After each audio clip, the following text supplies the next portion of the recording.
मंजुऱ्या पूर्णपणे आलेल्या आहेत बेसिकली. तर साधारण आम्ही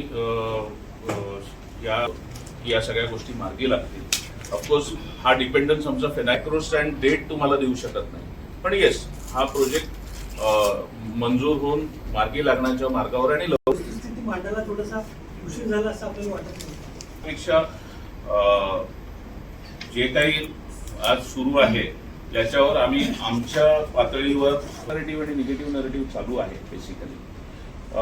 त्याच्यावर क्लॅरिफिक आहे बेसिकली. ते कागदोपत्री पुरावे आम्ही सादर वेळोवेळी म्हणजे जी कोणी स्टेक होल्डर्स आहेत त्यांना आम्ही पारदर्शकपणे या सगळ्या त्याच्यावर त्याला तो समजू शकतो, पण ज्याला समजायचंच नाहीये त्यालाच विषय मांडायचा आहे तर त्याला तुम्ही काय करू शकता.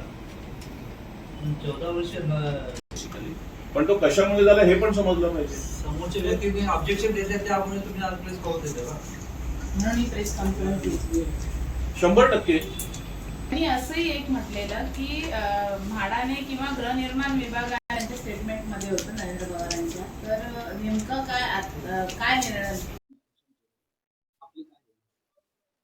प्रकल्पाला उशीर झाला हे मान्य आहे. काही धोरणात्मक त्रुटींमुळे या प्रकल्पात अडचणी निर्माण झाल्या होत्या, पण आता या सगळ्या तांत्रिक बाबी पूर्ण झालेल्या आहेत. सरकार ह्याच्या मागे आहे पूर्णपणे आणि आम्हाला सर्व मंजुऱ्या प्राप्त झालेल्या आहेत.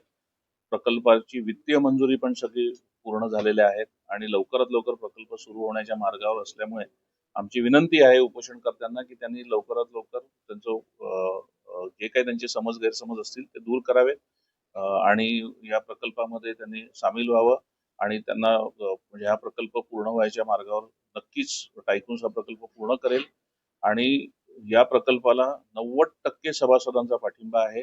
या प्रकल्पात 12 संस्था आहेत, फक्त एका संस्थेचा विरोध आहे, बाकीच्या 11 संस्था पूर्णपणे प्रकल्पाच्या मागे आहेत. तर ही पण खूप महत्वाची गोष्ट आहे, ही सर्वांनी समजून घ्यावी आणि प्रकल्पाला पाठिंबा द्यावा हेच आमची विनंती आहे.